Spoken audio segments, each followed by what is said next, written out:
We are Five Alive. I'm Bobby T. And I'm Martin. And today we are talking WWE Retro figures by Mattel. They're retro!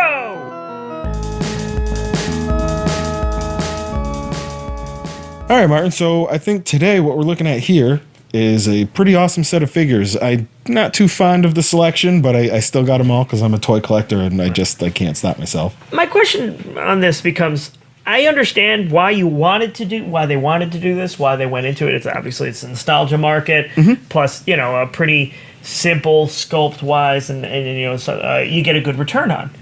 Why do another Ultimate Warrior and Undertaker?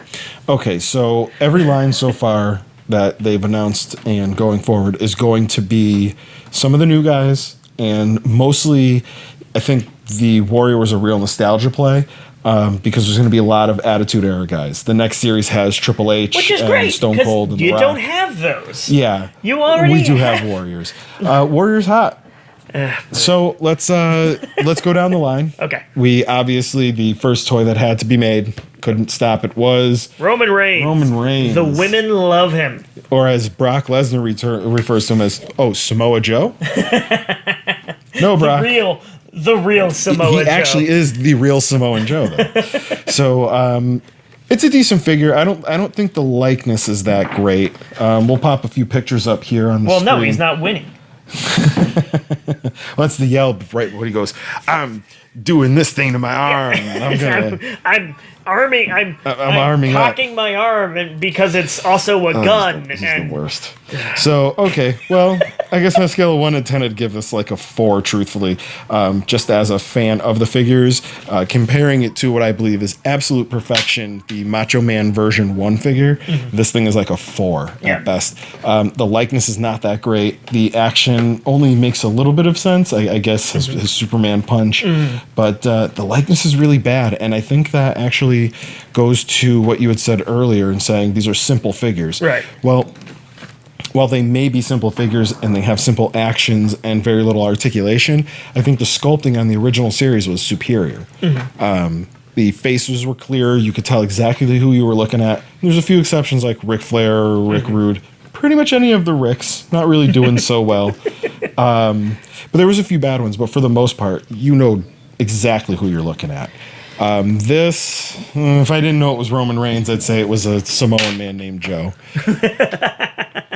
So next up is one of Martin's favorites, Kevin Owens. I love me some Kevin Owens. Yeah, he's a really good figure, and he makes sense. Yeah, he makes perfect sense. It's the when he first came in, he had the off-center KO.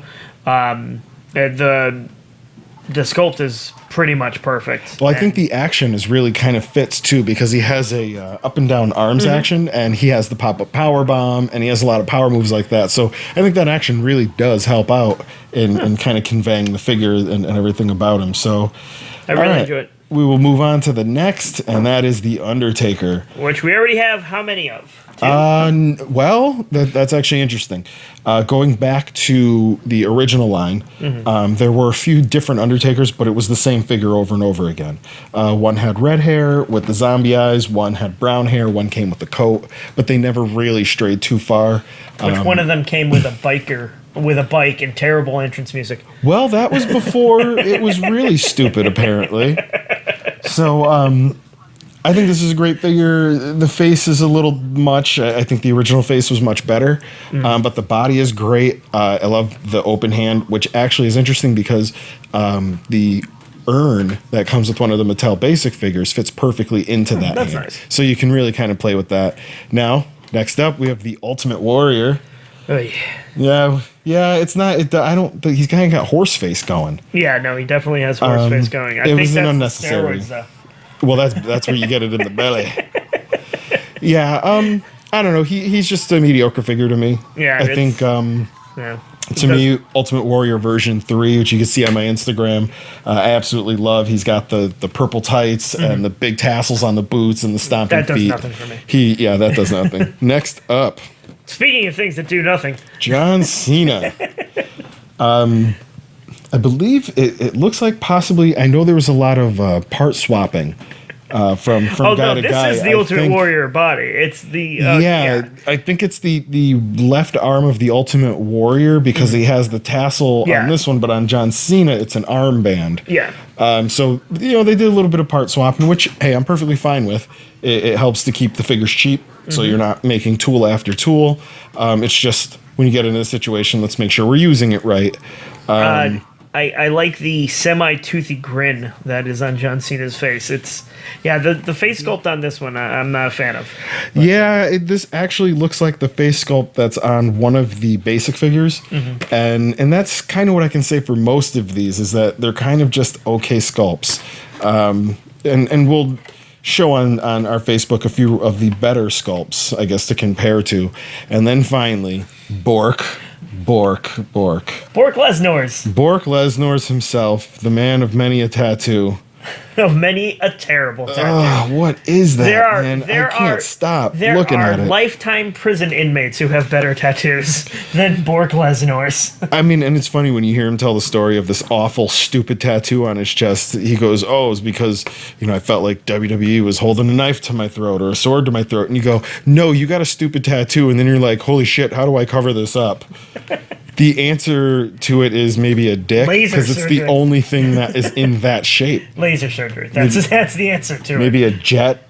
I don't know. Whatever it is. That said, I mean, the face looks a little more like Ludwig Vorga. Yeah, I would say than it does he looks Brock more Lesnar. white nationalist than. The face is black, but the body I think is perfect. The hair is real terrible too, because like Lesnar just has the hair on top. He has no hair around, and this one's a total fail. Yeah, but I think head wise, but I think body wise, it really is perfect. Plus, there's no Jimmy John's advertising on his shorts. I think it's really good. His action with the open hands and the slam really works towards what he does. Right. But that head is just really bad. It's just not good. So overall, I think it's a decent line. It's going to get better as we go on. I did see the next Triple H, and it makes no sense to me because he's on the Jannetty style bouncing body from the original Rockers figure where you push it down and it pops up. And it makes no sense because this is Triple H. Yeah. He should have at least the Kevin Owens style. Right, the pickup or even maybe the John Cena body, upper body, but with arms that go inward. Does the Triple H come with a beret? No, he comes with a shovel. A level beret? A leather beret? He comes with a leveling shovel. No, I think overall, again, we're looking at a good line, but it can be better, and it will get better. They just have some growing pains. You can't have lightning in a bottle like we did with the original WWF stuff, where that first series there was spot nothing on. else. So, but for that time, for there to be nothing else and to be this good, it was unnecessary because, truthfully, in comparison, we have the Ron Simmons figure here, and Galoob was making these at the time. This is WCW's version of figures. They all came with a gold belt. But they were these like static posed and they're statues. They're basically little rubber statues. Yeah. And then you get to the WWE version, and it's this really cool sculpt, and they have these bodies and the action.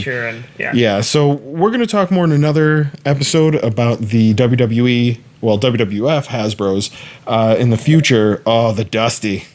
He does the elbow too. He does do the elbow. Yeah, he's got the elbow. He also has consoling Pat.